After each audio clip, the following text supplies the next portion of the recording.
Bonjour les anges, ça fait quelques mois que j'étais plutôt silencieuse sur la chaîne Démystifions-nous et voilà que je reprends du service en compagnie de mon ami Bernard Baudouin. Bonjour Bernard, merci. Bonjour Julie. Donc Bernard m'a déjà donné, a déjà fait une interview avec moi il y a à peu près 1 an de ça, si mes souvenirs sont bons. Et on s'est contacté il y a quelques temps et on sent en ce moment qu'il y a quelque chose qui se passe, qu'on est vraiment en train de... Une énergie qui est très importante, il y a une grosse période de changement, il y a de plus en plus de messages, il y a de plus en plus de canalisation, il y a beaucoup d'informations qui passent à ce niveau-là. Et peut-être aussi pour certains degrés d'urgence d'ailleurs, en termes de changement. Et on s'est contacté avec Bernard et il m'a dit « J'aimerais refaire une interview et j'ai une question à poser. » Alors, déjà, je ne sais pas quelle est cette question. Donc, c'est le grand mystère. Donc, je vais la découvrir avec vous. Donc, Bernard, quelle est cette question? Oui, effectivement, j'ai une question sur laquelle je travaille depuis un petit moment déjà et qui, je pense, est la question qui devrait interpeller tout le monde. Donc, effectivement, c'est bien si on peut la transmettre et qu'elle puisse être reçue le plus largement possible. La question, elle est toute simple. Elle est j'ai envie de demander, de vous demander et demander à tous ceux qui verront ce film, qu'est-ce que vous faites? Qu'est-ce que vous faites? Non pas ce que vous faites tous les jours, hein, mais qu'est-ce que vous faites de ce que vous êtes? Ça peut être un cheminement d'interrogation qui est intéressant, je veux dire, quelque part. Et je pense que... pourquoi c'est une question intéressante? Parce que ça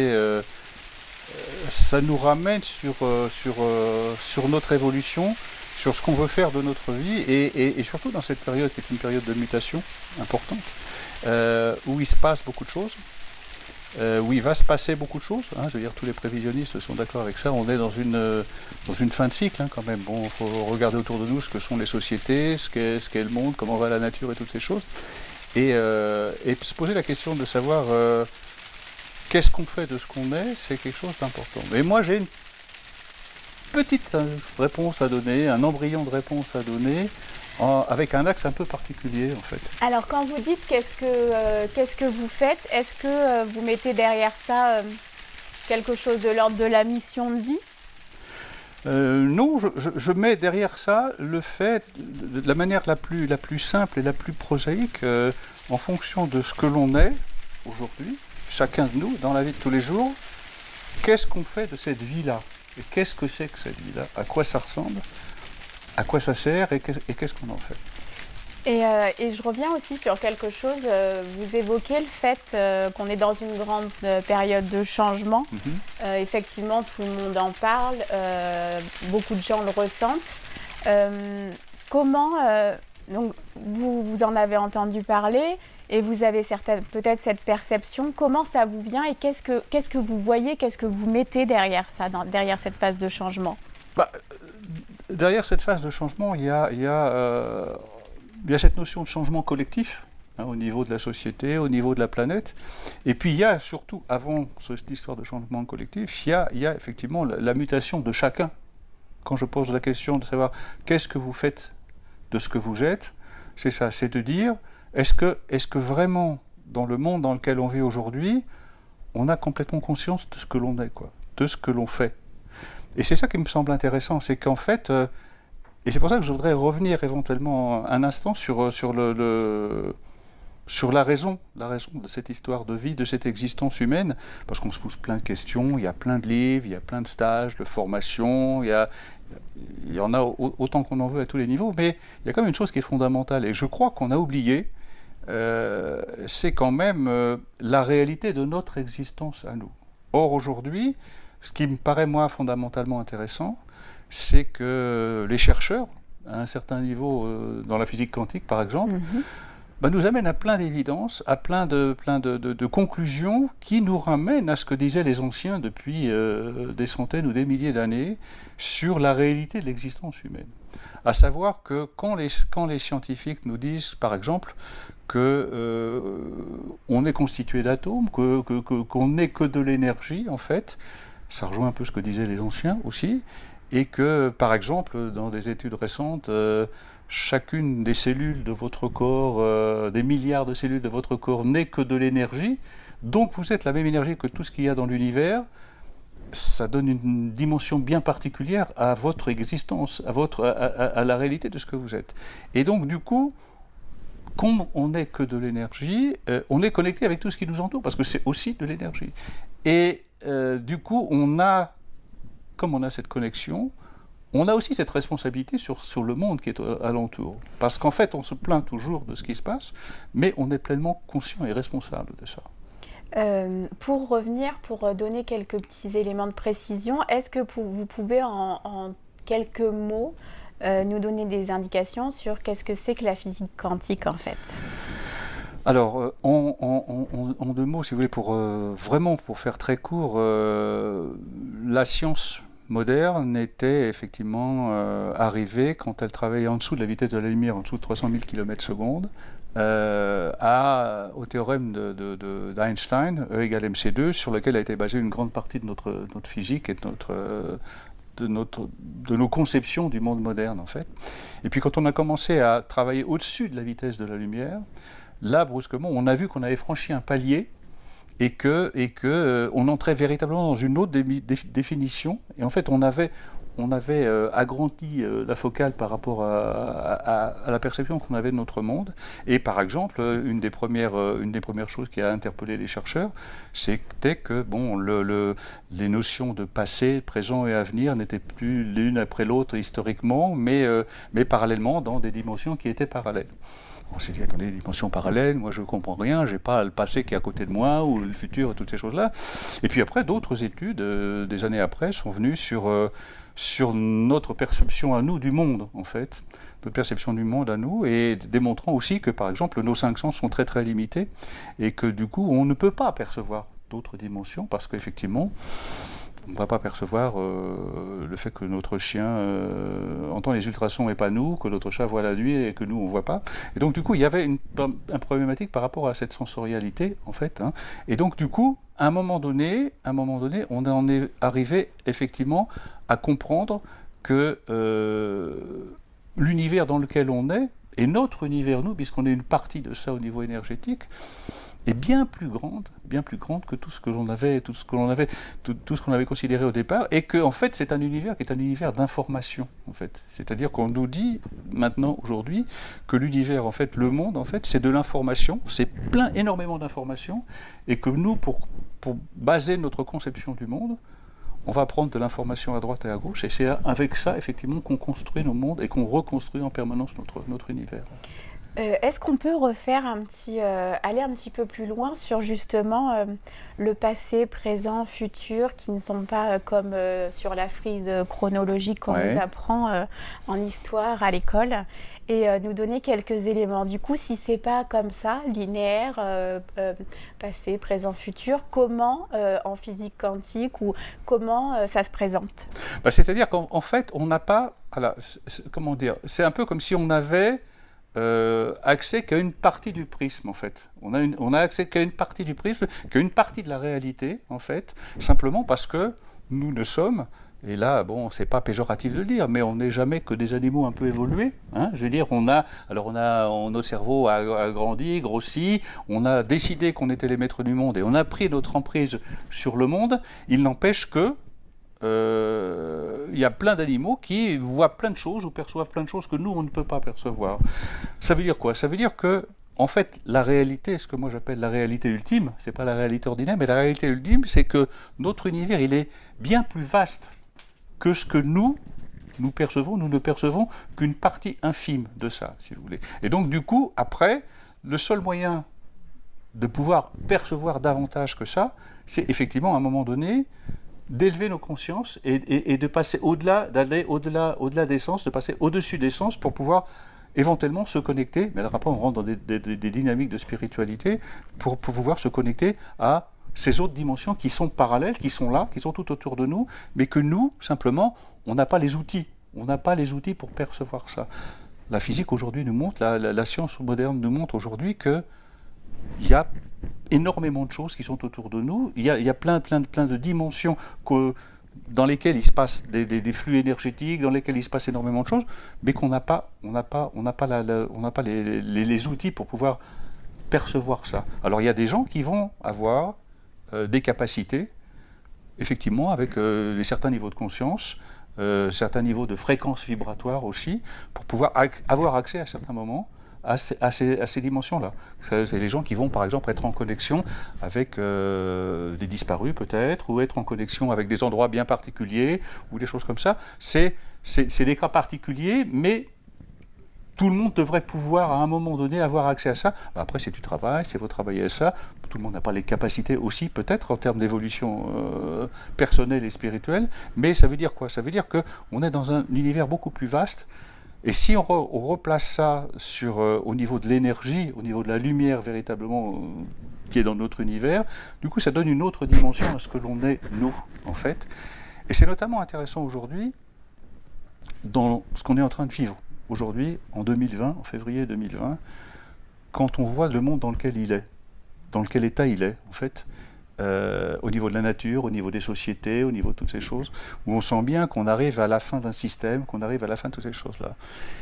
Et notamment, c'est intéressant, il y a une réflexion qu'on peut se faire aussi sur cette notion de virus qu'on est en train de vivre en ce moment et qui envahit un petit peu la planète d'une manière exponentielle comme ça. On ne sait pas ce que ça va donner. Alors, il y a toutes les hypothèses. Hein, je veux dire, bon, on en a connu aussi déjà qui sont passées et l'humanité a survécu. Hein. Mais ce qui est intéressant, c'est quand même que les anciens ou que les grands sages des tribus autochtones et toutes ces choses-là disaient il n'y a pas tellement longtemps qu'en fait, le virus sur la Terre, c'était l'humain. Et c'est intéressant parce que, effectivement, quelque part, quand on regarde la propagation d'un virus et la propagation de l'humain sur la planète Terre et ce qu'il en a fait, on se rend compte que par rapport à la nature, par rapport aux espèces, par rapport aux ressources, effectivement, on s'est approprié toutes ces choses qui ne nous appartenaient pas au départ, en fait. Et on a un peu phagocyté tout ça à la manière dont un virus peut se répandre, toutes ces choses-là.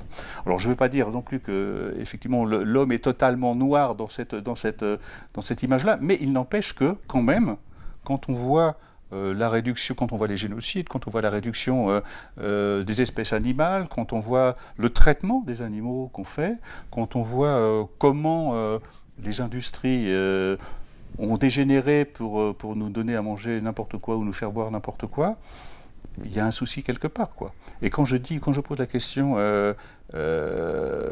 qu'est-ce que vous faites par rapport à ce que vous êtes réellement, c'est peut-être d'essayer de dire aux gens c'est peut-être le moment de se poser la question dans cette fin de siècle ou cette fin de période qui était une période à valeur ajoutée très importante. Où est-ce que l'on est? Qu'est-ce que l'on fait? Est-ce que les choix que l'on fait véritablement dans notre vie, c'est des choses qui nous équilibrent, nous harmonisent et nous donnent une certaine plénitude intérieure ou pas, quoi? Je veux dire, ça me paraît fondamental de se poser la question. Je vais revenir sur un élément de tout à l'heure sur les dimensions différentes. Ouais. Quand vous parlez de ces dimensions, est-ce que vous évoquez ce qu'on avait appelé la 3D, la 5D? Est-ce que c'est de ça que vous parlez quand vous évoquez ça? Ce dont je parle, c'est effectivement... comment est-ce que je pourrais dire? Effectivement, il y a des domaines de perception qui sont différents en fonction des états de conscience qui sont les nôtres, en fait, et qui sont en fonction de nos fréquences vibratoires aussi. Et effectivement, plus on élève nos fréquences, plus on se dissocie de notre corps et de nos sens et de nos 5 sens, plus effectivement on perçoit et on accède à d'autres univers qui peuvent être effectivement de l'ordre de la 5e dimension notamment, et peut-être éventuellement pour certaines personnes d'autres dimensions, qui sont des espaces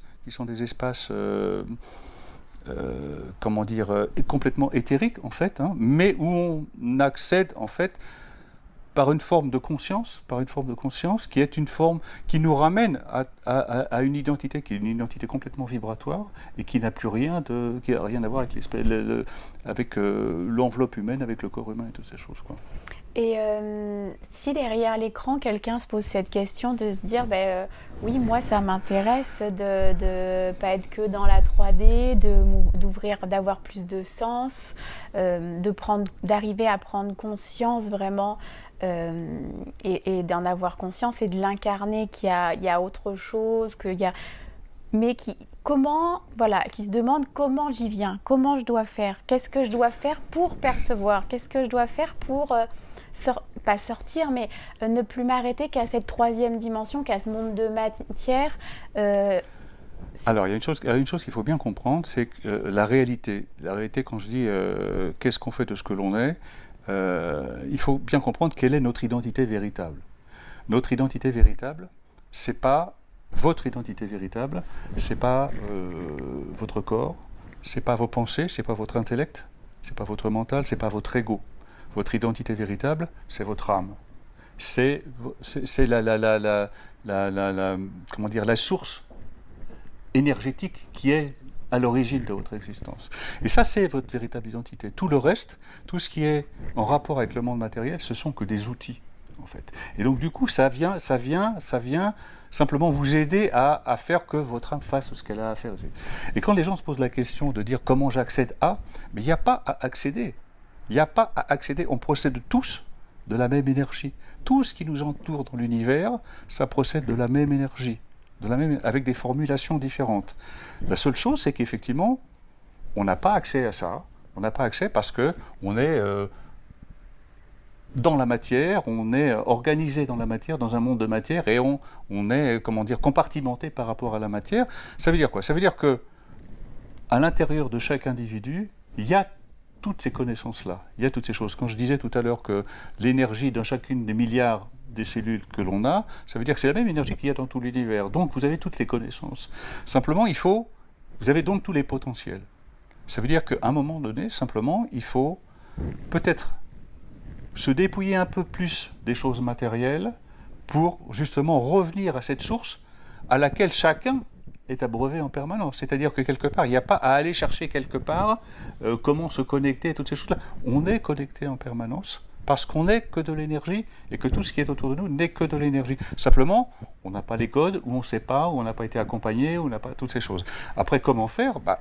Il faut simplement, effectivement, prendre des distances avec le monde matériel, et ça, c'est en élevant ses fréquences vibratoires, en allant vers des états de conscience modifiés, en fait. Et ça, bon, il y a des techniques, il y a des pratiques, il y a des accompagnements qui peuvent se faire, et puis il y a aussi de prendre en compte une approche qui est spirituelle, en fait, qui passe pas par de la spiritualité religieuse, il n'y a pas de dogme derrière, tout ça, c'est ce que j'appellerais moi plutôt une spiritualité universelle, ou cosmique, enfin vous l'appelez comme vous voulez, mais qui du coup amène à percevoir qu'on a une identité, on peut avoir accès à d'autres choses, à d'autres plans de conscience, en fait, sans que ça passe par le mental, l'intellect, le corps et l'ego, en fait. Et c'est ça qui est intéressant, et les gens qui sont intéressés par ça, c'est déjà de travailler dans ce sens-là. Alors c'est pas aller, on entend beaucoup parler du fait d'aller vers l'éveil, si vous voulez, comme si à un moment donné il fallait aller vers quelque chose. Il n'y a pas de chemin pour aller, chacun est le chemin, c'est-à-dire on a déjà tout ça, vous avez déjà tout ça, donc c'est plutôt une bonne nouvelle, et ensuite il y a effectivement qu'à se rapprocher de ça. Se rapprocher de ça, ça veut dire quoi? Ça veut dire que déjà dans un premier temps, il faut faire le tri entre les choses qui sont très importantes pour nous et qui ne sont pas très importantes pour nous. On est dans un univers où la vie matérielle est compliquée. Il faut qu'elle soit organisée, notamment dans la civilisation occidentale, par exemple. On a des modes de fonctionnement qui sont assez compliqués, avec beaucoup d'impératifs, beaucoup d'obligations, beaucoup d'occupations aussi. Est-ce que c'est toujours en rapport avec ce qu'on est véritablement ? Quand on regarde les gens autour de nous, ou quand on voit les gens qu'on reçoit pour des transmissions, des choses comme ça, on voit bien qu'il y a plein de gens qui ne sont pas bien, qui sont écrasés ou qui sont étouffés par le mode de vie dans lequel ils sont, par le travail, par la vie en société, par les lieux bétonnés dans lesquels ils sont et toutes ces choses. Donc il y a déjà des questions à se poser sur ça, en fait, se revenir. En fait, c'est revenir à l'essentiel de ce que l'on est, quoi. Et l'essentiel de ce que l'on est, c'est cette réalité ultime, c'est ce noyau de base énergétique, en fait, que l'on est véritablement, pour là avoir possibilité d'être en connexion. Mais ça veut dire qu'il faut peut-être effectivement, comme on dit, faire un peu le ménage avec les choses qui nous encombrent la vie de tous les jours, alors il ne s'agit pas, je ne veux pas que les gens arrêtent tout ce qu'ils font pour... voilà, hein, mais c'est de dire, par exemple, moi je dis souvent, d'essayer de prendre de la distance dans sa vie avec tout ce qui ne nous appartient pas. Tout ce qui procède des programmations, des concepts, des habitudes, des choses du passé, du transgénérationnel, des choses de l'éducation, de la famille et tout ça. Ça ne veut pas dire qu'il faut tout jeter, hein. On ne jette pas ça avec l'eau du bain, et le bébé avec l'eau du bain. Mais ça, c'est le passé. Je veux dire, c'est les choses qui sont notre constitution, qui sont notre trésor, qui nous ont amenés là où on est aujourd'hui. Mais aujourd'hui, on peut avoir accès, notamment avec ces portes ouvertes que nous donne par exemple la science. Je ne suis pas un scientifique, mais je m'intéresse et effectivement, et ça fonctionne. Bon, le problème, c'est qu'effectivement, les gens, il faut qu'ils expérimentent, parce que c'est pas en leur disant, bon, moi j'écris plein de livres, je veux dire, bon, c'est bien, bon, mais c'est de l'information. Les gens, ils prennent de l'information, et après, quand ils ont fini le livre, ils disent, bon d'accord, je fais comment maintenant, quoi. Et pour répondre à votre question, c'est ça, c'est de dire, et après, bon, bah, il faut être accompagné, il faut rencontrer des gens, peut-être qu'il faut aller effectivement voir des gens qui savent comment maîtriser la chose, et comment conduire, comment accompagner, en fait, des gens qui ne prendront pas le pouvoir, hein, parce que ça c'est important aussi, parce qu'on sait que ça existe, et qui permettent d'éclairer sur ce qu'est véritablement l'individu. Je veux dire, bon, de ramener la personne, à ce qu'elle est véritablement. Moi je sais que les gens que je vois, moi il n'y a qu'une chose qui m'intéresse, c'est qu'ils soient autonomes.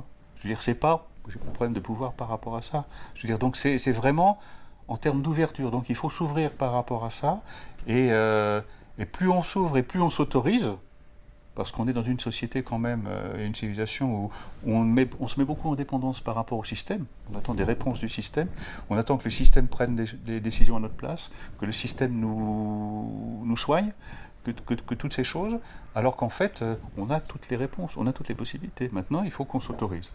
Au moment, qui nous apprend qu'on a toutes les possibilités? Qui nous apprend? Justement, pour reprendre, pareil, si quelqu'un, en entendant ces mots, se dit, bah, effectivement, si je liste un peu mon quotidien, un travail qui ne vibre pas, qui ne correspond pas à ce que l'on est, à qui l'on est, enfin, il y a quelque chose qui n'est pas en adéquation, un lieu d'habitation, voilà, des choses qui vont à l'encontre, en fait, de ce qu'est la personne. Quels outils, quels éléments vous donneriez pour que justement il y ait vous parliez d'autorisation, d'oser, d'être dans ce passage à l'action? Parce que souvent quand on présente en tout cas moi ça m'arrive quand on échange sur ce genre de choses, les gens vont vite être ramenés au monde de matière et dire oui mais il faut bien que je travaille pour gagner de l'argent, il faut bien que je vive quelque part, je ne peux pas aller, et trouver plein de contraintes. Et justement, qu'est-ce qui pour vous pourrait être un élément précieux et déclencheur pour oser, pour y aller, pour se dire... L'élément déclencheur, il est tout simple. L'élément déclencheur, c'est effectivement d'en venir à accepter le fait qu'au départ, on n'est que de l'énergie. On n'est que ça. Et que tout le reste, c'est de l'applicatif. Tout le reste, c'est de l'organisation à partir de ça, en fait. Ça veut dire quoi? Ça veut dire qu'à partir du moment où, effectivement, vous entrez dans cette forme de spiritualité-là, qui est d'élever votre mode de vie, votre mode de conscience et toutes ces choses, tout le reste, ça peut être compliqué. C'est pour ça que je dis souvent, les choses sont simples. Alors les gens ne me laissent pas finir et ils rigolent. Mais je leur dis, c'est simple, mais quelquefois c'est compliqué à mettre en place, parce qu'on a des décennies d'organisation, des décennies, et quelquefois c'est des vies entières de la famille qui font qu'il y a de la pression. Donc à partir du moment où déjà on accède à ça et on s'autorise à concevoir que effectivement ça peut être cette véritable dimension, elle n'est pas que physique, à partir de ce moment-là, c'est petit à petit effectivement rajouter des choses qui sont plus énergétiques, qui sont plus dans l'énergie, qui sont plus dans la lumière, et mettre de côté pour arriver à terme, effectivement, à mettre de côté, à prendre de la distance avec les choses qui nous pèsent dans tous les domaines de la vie, en fait. C'est-à-dire, il ne s'agit pas de quitter son appartement du jour au lendemain, de quitter son travail, de quitter sa famille et tout ça. C'est pas ça le propos. Le propos, c'est effectivement c'est un mode de ressourcement, en fait. C'est un mode de ressourcement. Et donc, c'est comme quand vous faites un régime, ça va se passer petit à petit, avec des priorités qui vont faire que peu à peu, vous allez revenir vers. Et ça passe par un accompagnement, ça peut passer par des lectures, ça peut passer par des sorties, ça peut passer par des conférences, ça peut passer par des vidéos que vous regardez sur Internet, ça peut passer par plein de choses qui vont vous donner des sensations de... Et quand les gens vous posent la question, mais est-ce que c'est bon pour moi, est-ce que c'est pas bon pour moi, il n'y a qu'une seule chose qui est bonne. C'est quand ça vous fait vibrer vous, quand vous sentez qu'il y a un caractère de plénitude et que c'est en accord avec ce que vous pensez, ce que vous êtes vous, c'est que c'est à sa place. C'est que c'est à sa place. La problématique, c'est quoi? C'est quand à la fin d'une journée de n'importe qui, de n'importe quand, ben, quand vous faites le bilan de votre journée et que rien vous a fait vibrer vraiment, là il y a un souci, quoi. Il y a un souci parce que du coup, vous êtes dans une vie qui est un peu plus végétative. Alors, ça peut paraître péjoratif, mais c'est pas dans ce sens-là que j'entends. Mais c'est dommage parce que ça pourrait être beaucoup plus riche et beaucoup plus lumineux que ça, quoi. Et est-ce que vous pensez que justement, quand on est amené, quand les gens se dépouillent comme ça, vont faire des choix, laisser des choses derrière eux, fermer certaines portes pour en ouvrir d'autres, et aller vers une forme d'alignement, on va dire, est-ce qu'un indicateur pourrait être le fait que les choses arrivent plus simplement, le fait qu'ils soient alignés, que les portes s'ouvrent différemment, que les choses viennent à eux différemment? La problématique, c'est effectivement l'investissement de soi dans l'acceptation qu'on participe à un grand tout, en fait, et que c'est pas plus compliqué que ça. C'est-à-dire que quelque part, que ce ne sont pas les concepts, les programmations et le mental qui décident, mais que voilà. Et d'ailleurs, on le voit, moi je sais que je le vois, j'ai même pu le vivre moi, je veux dire qu'à partir du moment où on s'ouvre, où on s'autorise, et comme vous parliez de dépouillement, il faut faire attention, bon, c'est plus une épuration que vraiment te dépouiller,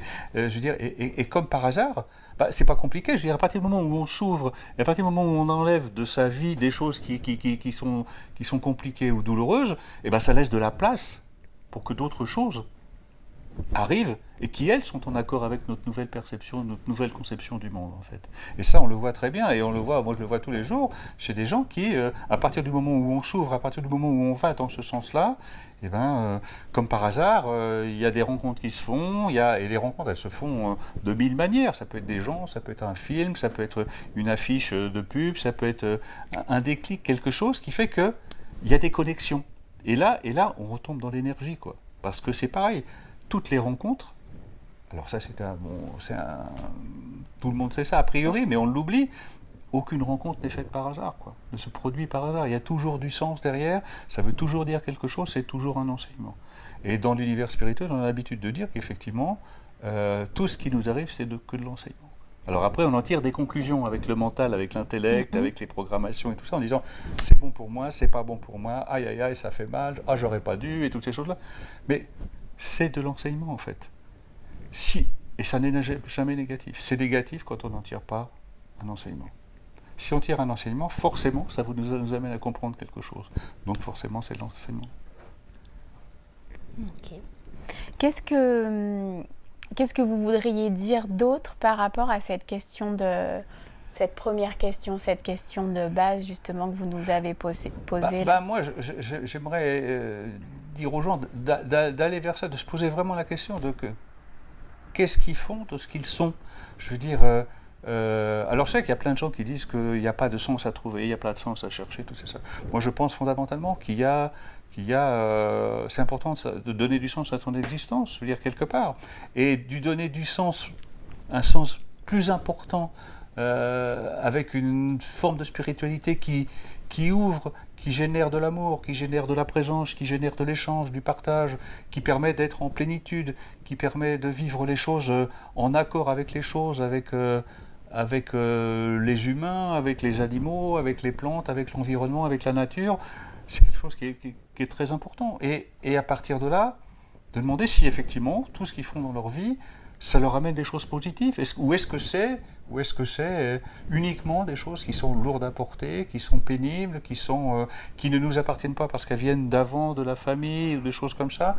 Moi, je serais tenté de dire, si possible, il faut essayer de remplacer les programmations qui nous étouffent par des programmations personnelles et positives, qui font que on a envie de faire des choses, on les fait, je veux dire, et puis arrêter de se poser des questions qui ne sont pas les bonnes questions et qui nous mettent dans le mur en permanence, quoi.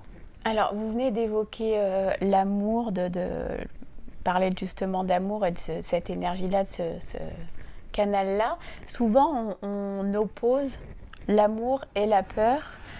On a déjà eu un échange à ce sujet, donc j'aimerais justement que vous nous disiez en quelques mots, pour vous, c'est quoi la peur et qu'est-ce qu'on en fait? Est-ce que ça a un sens dans notre existence, au final, nos peurs?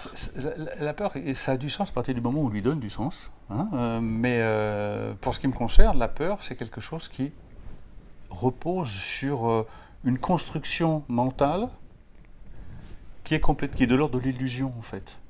C'est-à-dire que quelque part, on peut le vivre difficilement, émotionnellement, difficilement et compliqué, ça peut être douloureux, ça peut être terrible et toutes ces choses. Il n'empêche que c'est un film. Il n'empêche qu'on a vécu une situation à un moment donné qu'on a vécu de manière difficile, compliquée, et quand on va s'approcher quelque chose dans notre quotidien, dans notre présent, qui ressemble à ça, on va projeter la douleur qu'on a eue avant en se disant « non, je ne vais pas le faire parce que j'ai peur », ou parce que c'est de l'inconnu, ou parce que c'est des choses comme ça. Et du coup, mais c'est que de la construction mentale, en fait. Et la construction mentale, c'est de l'énergie. On dépense énormément d'énergie. Et quelque part, plus on va avoir peur, plus on va vouloir se protéger, plus on va faire des actes manqués, plus on va faire... Enfin, il peut y avoir plein de choses comme ça, je veux dire. Donc, c'est compliqué. Et du coup, donc on comprend bien, et ça je pense que tout le monde, enfin une grosse partie des gens sont unanimes sur le fait de vivre sans peur, c'est quand même vachement plus chouette. Mais quel outil vous donneriez si effectivement quelqu'un est confronté à une peur, à des peurs, et qu'il a conscience, qu'il entend bien le fait que ce soit un film, que ce soit une projection, une création mentale, mais un outil ou une pensée ou quelque chose à faire pour justement sortir de ça? À partir du moment où la peur est une projection sur demain, il n'y a qu'une chose qui est importante, c'est aujourd'hui. C'est aujourd'hui. Si vous pensez aujourd'hui, normalement, il ne doit pas y avoir... Comme c'est une projection, même si c'est une projection dans 1 heure ou dans 2 heures, vivez dans l'instant présent. C'est le ici et maintenant du zen. Vous voyez ce que je veux dire? C'est-à-dire que le passé, il est passé. Ça ne sert à rien de vivre dans le passé parce que vous n'y changerez rien. Maintenant, vous pouvez, pendant des décennies, pleurer sur ce qui s'est passé dans le passé. Pourquoi pas? Pas de jugement, il n'y a pas de souci à part ça. Mais normalement, ça doit être bien rangé et vous pouvez aller repenser à des choses sympathiques ou douloureuses, ce que vous voulez. Mais ça ne va pas intervenir dans le présent. Quant au futur, vous ne savez pas si vous avez un futur. Vous ne pouvez pas dire que vous aurez un futur. Vous serez peut-être plus là dans 1 heure ou dans 2 jours. Donc c'est vraiment aujourd'hui, c'est vraiment maintenant. Donc le meilleur moyen effectivement de terrasser la peur, en fait, c'est de ne pas projeter, c'est de vivre la chose au présent. Et si effectivement au présent c'est difficile, c'est que dans ce que vous avez vécu le présent juste avant, il y avait quelque chose qui n'était pas réglé, quoi. Vous voyez ce que je veux dire? Et donc du coup, normalement ça doit annihiler, ça doit apaiser les choses. Et là, bon alors il y a un travail à faire, on est d'accord. Il y a un travail à faire pour désamorcer ça, Mais si vous êtes raccordé véritablement à ce que vous êtes au niveau de l'énergie, au niveau de la lumière, au niveau de votre identité profonde, à vous, de quoi vous allez avoir peur? De quoi vous allez avoir peur? Vous êtes la même énergie que tout ce qu'il y a autour de vous. La peur, c'est quoi? C'est une peur qui est ancrée par rapport à votre personnalité, à votre rôle dans la société, à vos échanges dans la société. C'est tout le côté humain. C'est pas de cela dont on parle. Ce dont je parle, moi, c'est de votre véritable identité, au niveau de votre âme. Au niveau de votre âme, ça va continuer, ça continue comme ça continue depuis un certain temps déjà, et ça continuera encore pendant longtemps. Et il n'y a pas de raison, effectivement, d'assombrir les choses. Si vous assombrissez les choses, ou si les choses s'assombrissent toutes seules, c'est que dans votre passé, il y a des choses qui ne sont pas réglées. Et là, il faut travailler sur le lâcher-prise. C'est-à-dire que vous pouvez avoir des peurs, ça peut être effectivement du film, mais parce qu'il y a encore des choses du passé qui n'ont pas été réglées. Donc c'est, quand je parlais tout à l'heure de se débarrasser de ce qui ne nous appartient pas ou ne nous appartient plus, ça revient à ça aussi. Et donc, des outils, moi j'aime bien l'idée effectivement qu'on parle de tout ça, mais Moi-même, quand j'accompagne des gens, souvent, quand on parle ne serait-ce que de les ramener à l'instant présent, souvent une des questions, c'est oui, mais je fais comment? Je fais comment pour arrêter le mental? Je fais comment pour être dans l'instant présent? Alors attendez, il y a plein de techniques. Je veux dire, vous pouvez faire de la méditation, vous pouvez faire de la visualisation, vous pouvez travailler avec la respiration. Il y a plein de choses qui vous ramènent dans l'instant, dans ce que vous êtes vous. Je veux dire, donc du coup, et ça, c'est des choses que vous pouvez trouver n'importe où, que vous pouvez apprendre n'importe où. Et ensuite, on peut faire de la visualisation partout. Vous pouvez faire de la méditation 10 minutes pendant que vous êtes dans le métro. Vous pouvez faire des choses, toutes les choses.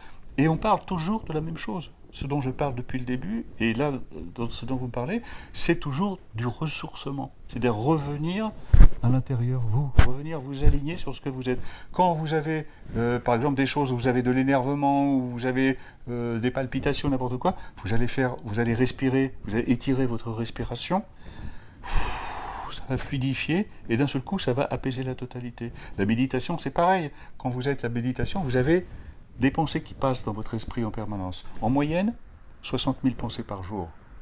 90%, c'est les mêmes que la veille. Et sur les 90%, il y a 90%, elles sont négatives. Vous voyez le ménage qu'il y a à faire? Donc voilà. Donc, de la méditation, c'est pareil. Vous pouvez faire ça n'importe où. Vous voyez ce que je veux dire? La visualisation, c'est pareil. La visualisation, bon, ça, vous pouvez être aidé au départ, mais vous faites une séance de visualisation, vous savez comment visualiser après. Vous voyez ce que je veux dire? Vous pouvez aussi vous débarrasser des tensions de votre corps. Je veux dire, c'est pas compliqué. Enfin, c'est pas compliqué. Bon, il suffit de s'y atteler et trouver quelqu'un qui va vous orienter, vous expliquer comment ça se passe, et vous vous débarrassez de votre corps, et vous n'êtes plus que votre conscience. Je veux dire, c'est pas grand-chose. Il suffit de s'allonger, ça prend 10 minutes, voilà. Donc, il y a plein de petites choses comme ça qui permettent de... Maintenant, il faut être prêt, il faut avoir envie, il faut s'autoriser, il faut admettre qu'effectivement, on n'est pas autre chose qu'un peu d'énergie, comme tout ce qui nous entoure. Qu'est-ce qui fait qu'aujourd'hui vous avez envie, on y revient, mais que c'est effectivement une période de grands changements, de grands bouleversements, qu'il y a des choses qui se passent.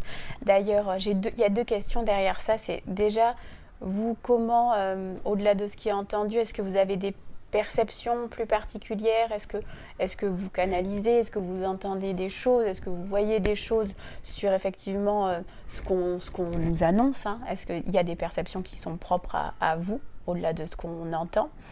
Déjà, je vais rester sur cette question. Est-ce que, voilà, comment vous le percevez? Est-ce qu'il y a un ressenti propre, ou c'est effectivement ce qu'on entend? Ou est-ce que vous avez des informations qui sont propres à...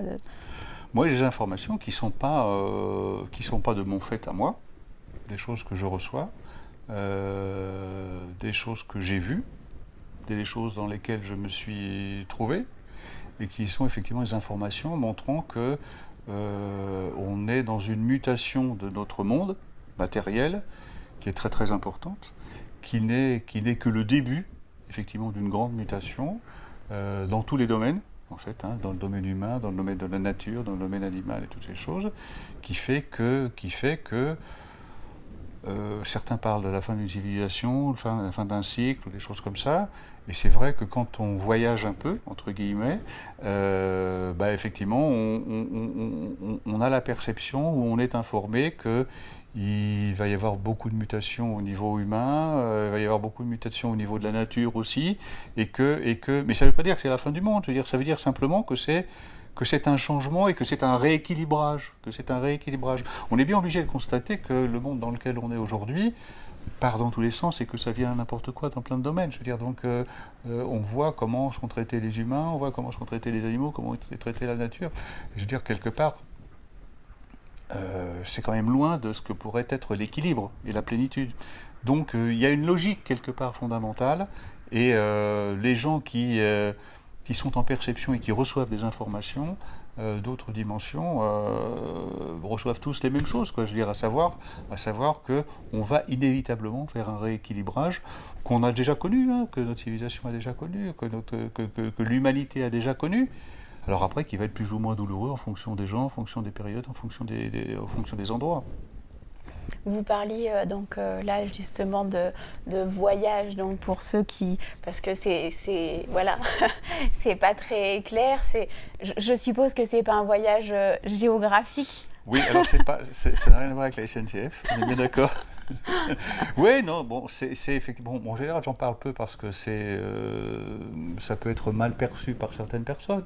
Mais c'est vrai, bon, j'ai accès à certaines informations dans des dimensions qui sont pas celles dans lesquelles on vit tous les jours. Je veux dire, donc, j'y voyage parce que bon, oui. Comme ça, histoire de donner un mot, c'est la difficulté avec la langue humaine. Bon, quelquefois on nous dit, bon, ça, ce sont des mots humains, donc il faut arrêter. Mais voilà, je veux dire, donc, et je prépare un ouvrage là-dessus. Je veux dire, pour effectivement expliquer ce qui se passe et ce que j'ai pu voir, ce que j'ai pu traverser. Et après, ça n'engage que moi. Je veux dire, je veux pas, à aucun moment, je dis tout le monde doit penser ça ou tout le monde doit faire ça et toutes ces choses-là. C'est des expériences personnelles en fonction d'une trajectoire personnelle, d'autres expériences avant, des rencontres, des canalisations, des choses. Enfin, voilà. Après, il y a autant de trajectoires que d'expériences et toutes ces choses-là. C'est pour ça que moi j'engage les gens à dire informez-vous, allez aux bonnes sources, faites le tri entre les bonnes sources ou les bonnes personnes à côtoyer, et puis expérimentez, quoi. Expérimentez, quoi. C'est le Bouddha qui disait ne croyez en rien de ce que je vous dis, que vous n'ayez expérimenté. Que vous n'ayez expérimenté. Un grand nombre de traditions spirituelles l'ont un petit peu oublié, quoi. Mais à partir de là, je ne peux pas entrer davantage dans les détails, si vous voulez, dans la mesure où effectivement il y a des choses dont on peut parler, des choses dont on peut moins parler parce qu'elles sont d'un autre domaine, si vous voulez. Mais il y a plein de gens qui ont ces perceptions-là aussi et qui entrevoient la même chose. Maintenant, c'est la réaction qu'on peut avoir par rapport à ça. Moi, je dis, dans ce que je peux essayer de faire comprendre aux gens ou d'essayer de transmettre ou de faire participer de mon expérience, c'est de dire revenez à la source de vous-même, quoi. Revenez où vous êtes. Le temps passe vite. Une vie humaine, ça passe vite. Mais 30 ans, c'est 10 200 jours quand même. Donc il y a 10 200 jours, il y a le temps de faire des choses sympathiques, de se faire du bien, de revenir à la source, de faire du bien à son âme, aux âmes qui nous entourent, notre famille d'âmes, de se reconnecter à ce qu'on est venu faire. Qu'est-ce que vous êtes venu faire ? C'est une question aussi que moi je pose beaucoup aux gens qui viennent me voir en disant qu'est-ce que vous êtes venu faire dans ce monde-là et qu'est-ce que vous y faites ? Une bonne question aussi. Et c'est très bien parce que ça introduit ma prochaine question. J'allais justement vous poser, là aujourd'hui vous passez, et c'est vrai que de plus en plus de gens qui circulent, qui ont ces informations, qui viennent les transmettre. On sent bien que les langues se délient, que beaucoup plus de gens parlent de tout ça. Et du coup, je voulais vous poser la question du sens derrière tout ça, de passer ce message. Qu'est-ce qui vous pousse, vous, aujourd'hui, à dire il faut le dire, il faut en parler, il faut que ça se sache, et justement d'amener un peu à cette notion de réveil. Quel est le sens derrière ça ? Qu'est-ce qui vous anime par rapport à ça ? C'est le moment. C'est ce que je suis venu faire. 2, c'est le moment. Et 3, il y a urgence. Voilà, j'ai pas d'autres réponses. Je veux dire, c'est pour moi, c'est pour moi, c'est évident. Je veux dire, bon, moi, je suis dans cette dynamique-là, si vous voulez, et au travers de tout ce que j'ai pu vivre, je suis arrivé à ça. C'est pour ça qu'aujourd'hui, j'écris un livre sur ma trajectoire. Mais je veux dire, voilà, je veux dire, et pour moi, c'est tellement évident, si vous voulez. Donc, et je suis conscient aussi que ça ne m'est pas donné d'avoir cette perception-là et cette conscience-là, que pour moi, parce que je m'appelle un tel et que j'ai tel physique et tout ça. C'est simplement que je suis un canal, quoi. Je veux dire, donc effectivement, quand je parle à des gens de leur vie sans les connaître, je veux dire, donc c'est pareil, je suis juste un lien. Mais il ne faut pas oublier que chacun d'entre nous est un lien, chacun d'entre nous peut être un médium, et chacun d'entre nous est comme un arbre. On a tous les pieds dans la terre et la tête dans le ciel. D'accord ? On est de la même manière. Regardez les arbres, il y a beaucoup de livres sur les arbres, tout ça, j'en ai fait aussi moi. Mais les arbres, vers quoi il s'élève l'arbre? Vers la lumière. D'accord? Nous, c'est pareil. On est le lien entre cette terre-là et ce ciel-là, entre le tellurique et le cosmique. Donc, soyons le lien avec ça et assumons ce rôle-là jusqu'au bout. Je dirais, il y a des choses fantastiques à faire, quoi. Tout est possible. Tout est possible. Donc, il faut que ça soit lumineux et, si possible, sortir de tout ce qui nous étouffe, quoi. Et justement, quel serait le gain, même si c'est pas très joli, mais ces gens-là qui écoutent, qui vont avoir cette réflexion de sortir des conditionnements, de revenir à la source, de revenir à leur instant présent, pour vous, c'est quoi le gain primordial dans une vie de revenir à tout ça? Qu'est-ce qu'on y trouve? C'est de renouer avec notre humanité première. C'est de redonner du sens à ce que l'humain fait sur cette planète, en fait, et qu'il ne soit plus uniquement un outil, un instrument de production, une ligne dans un listing, un code barre, mais qu'il redevienne ce qu'il était au départ, je veux dire, à savoir un être vivant, j'allais dire un animal vivant, mais un être vivant dans une nature respectée et où tout soit équilibré et où chacun ait sa place et où chacun soit respecté. Je veux dire, ça ramène revenir à notre essence première, ça nous ramène à notre condition humaine. Mais derrière, il y a notre condition d'âme, je dirais, il y a notre âme. Mais notre condition humaine, elle est au service de ce qu'est notre âme. Donc tout ça va dans le sens, effectivement, de revenir à l'essentiel, quoi. On parle de revenir à l'essentiel, vous parlez de la lumière, de ce que l'on est, de l'énergie. Et on entend souvent l'essentiel, le mot amour derrière tout ça, derrière l'essence, derrière l'énergie, derrière la lumière. Et peut-être qu'on terminera là-dessus, sauf si vous avez autre chose que vous voulez évoquer. Mais justement, quel lien vous faites avec tous ces termes? On parlait de dictionnaire, on parlait de ce qu'on met derrière les mots, mais entre l'énergie, entre l'amour, entre la lumière, entre ce que l'on est. Tout ça, ça procède d'une seule et même chose, c'est-à-dire que tout ça, ça procède de l'acceptation. Et l'acceptation, c'est l'acceptation de la différence, c'est l'acceptation des différences, le respect des différences, le respect de ce que l'on est n'a de sens que si on respecte ce que sont les autres aussi. Et ça, c'est l'amour. Mais ça, c'est l'amour qu'on appelle l'amour inconditionnel aussi, c'est-à-dire qu'il n'y a pas de condition. C'est-à-dire que si on respecte les autres, si on respecte la nature, si on respecte les choses, si on se respecte soi-même, sans condition, tout est à sa place.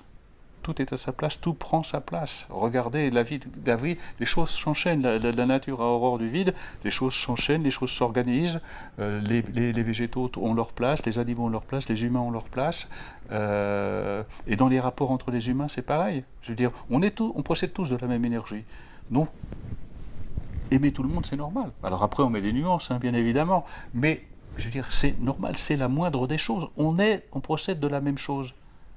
On procède de la même chose. Donc, il y a un lien forcément quelque part.